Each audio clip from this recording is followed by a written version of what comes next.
समस्त राष्ट्रवासियों को जय भारत। मैं राजीव सिंह मौर्य, प्रदेश कार्यकारिणी सदस्य, सम्राट अशोक क्लब भारत। जैसा कि हम सभी लोग जान रहे हैं कि हमारे देश में एकता और अखंडता को कायम करने वाले, संपूर्ण विश्व में वसुधैव कुटुंबकम को स्थापित करने वाले धम्म सम्राट अशोक महान की जयंती इस वर्ष 26 मार्च 2026 को पूरे देश में बड़े ही गौरवशाली पैमाने पर मनाने का कार्य किया जा रहा है। इसी तारतम्य में सम्राट अशोक क्लब शाखा कानपुर के द्वारा 26 मार्च 2026 को गौतम बुद्ध पार्क, इंदिरा नगर, कल्याणपुर में सम्राट अशोक महान की जयंती का आयोजन किया गया है। इस कार्यक्रम को मनाने के लिए सबसे पहले कानपुर में मोती झील में स्थित सम्राट अशोक महान के द्वारा निर्मित स्तंभ की प्रतिमूर्ति अशोक स्तंभ परिसर से जन चेतना यात्रा निकाली जाएगी, जिसमें सभी भारत के राष्ट्रीय प्रतीक चिन्हों की झांकी का आयोजन किया गया है। उसमें हजारों की संख्या में देशवासी शामिल होकर के मोती झील से चलकर गौतम बुद्ध पार्क तक आएंगे। फिर वह रैली सभा में परिवर्तित हो जाएगी, जहां पर सम्राट अशोक महान की लोक कल्याणकारी नीतियों के द्वारा इस संपूर्ण विश्व में कैसे शांति स्थापित की जा सकती है। आज आप देख रहे हैं कि खाड़ी देशों में युद्ध की मार चल रही है, आए दिन गोले बरस रहे हैं, मानवता तार तार हो रही है। सम्राट अशोक ने अपने शासन काल में संपूर्ण विश्व में शांति का संदेश देने के लिए भगवान गौतम बुद्ध के उन धम्म सूत्रों को जन जन तक पहुंचाने का काम किया। शिलालेखों में उनके सूत्रों को लिखवाया और यहाँ तक उन्होंने उन सूत्रों को देश की सीमाओं के बाहर भेजने के लिए धम्म महामात्यों की नियुक्ति की और अपने शासन काल में शिलालेखों में, स्तंभों में, गुहा लेखों में उन मानव कल्याणकारी शिक्षाओं को उत्कीर्ण कराया, जन जन तक पहुंचाया। और ये तो वह बाहरी दुनिया थी। उन्होंने जो अपराध करते थे, अपराध करने के बाद में जब उनको जेलों में डाला जाता था, तो वहां पर उनकी सजा को कम किया और वहां पर उनके मन को बदलने के लिए, उनके हृदय को परिवर्तित करने के लिए सम्राट अशोक ने ऐसी व्यवस्था दी थी, जो वहां पर साधना करते थे, विपश्यना करते थे और अपने अंदर के दुर्गुणों को दूर करके एक अच्छा मानव बन करके निकलते थे।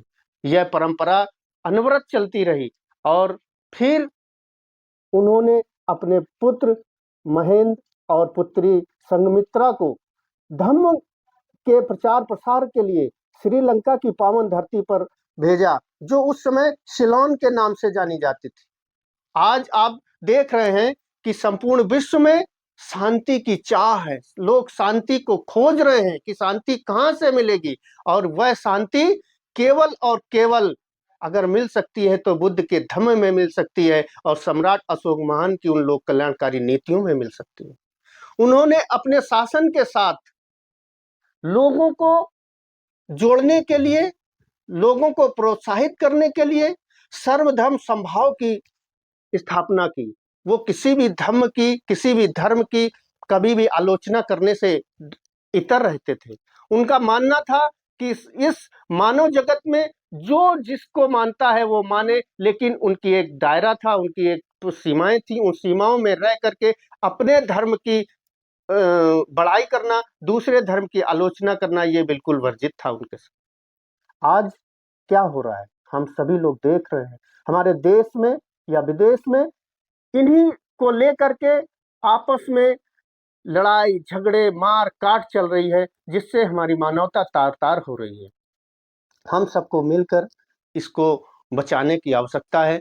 सम्राट अशोक महान के उन सूत्रों को पुनः देश में स्थापित करने की जरूरत है, जो उन्होंने संवैधानिक रूप से शिलालेख लिखवाए थे, राजा के धर्म लिखवाए थे, प्रजा के धर्म लिखवाए थे। धर्म का तात्पर्य है कार्य, उनका कर्म, वो क्या करना चाहिए, राजा का क्या कर्म है, प्रजा का क्या कर्म है, ये सारी चीजें उन्होंने उन शिलालेखों में लिखवाई और उन्हीं के हिसाब से वो काम करते थे। उनका स्पष्ट कहना था कि मैं प्रजा को अपने पुत्र के समान समझता हूं, मेरी प्रजा पुत्र के समान है। और उन्होंने कहा था, अये मेरे पुत्रों और प्रपुत्रों, कल्प के अंत तक महास्थविर और शासक बनो। क्यों महास्थविर? वो धर्म की स्थापना करने वाले लोग, जहां करुणा, मैत्री, दया की भावना होती है, जहां पर एकता और अखंडता की भावना होती है। और शासक वह शासक जो प्रजा को अपने पुत्र के समान समझे, वो हृदय वत्सल हो, उसके अंदर प्रजा के प्रति प्रेम हो, प्रजा के प्रति उदारता का भाव हो। ऐसे महान सम्राट इस देश में हुए और उन्हीं की वजह से पूरे विश्व में भारत का नाम है। पूरा विश्व भारत की ओर देख रहा है कि फिर से कोई बुद्ध आए, फिर से विश्व की मानवता को बचाने का काम करें। आज हमारा देश उनकी वाट देख रहा है कि ऐसे पुनः शासक कब आएंगे और कब इस देश का कल्याण होगा, प्रजा का कल्याण होगा। वसुधैव कुटुंबकम की भावना जो उन्होंने लिखी थी, जो उन्होंने बताई थी, वो कब चरितार्थ होगी।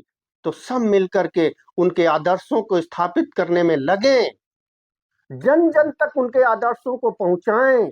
उन्होंने किन भावनाओं के साथ में लोगों के साथ काम करने की उन्होंने देशना दी, उन्होंने भगवान बुद्ध ने देशना दी और सम्राट अशोक ने अपनी नीतियां स्थापित की, धम्म नीतियां स्थापित की।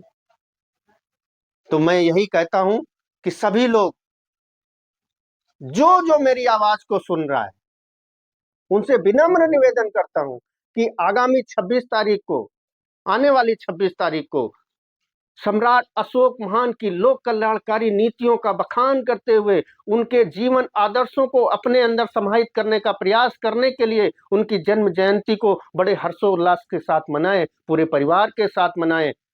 और यही उनके आदर्शों को स्थापित करने की पहली पहल होगी। यहीं से हमारे देश में फिर से शांति का उद्गम हो सकता है। इन्हीं बातों के साथ मैं अपनी वाणी को विराम देता हूं। सभी को पुनः जय भारत, नमो बुद्धाय, जय सम्राट, जय भारत, श्रेष्ठ भारत, अतुल्य भारत।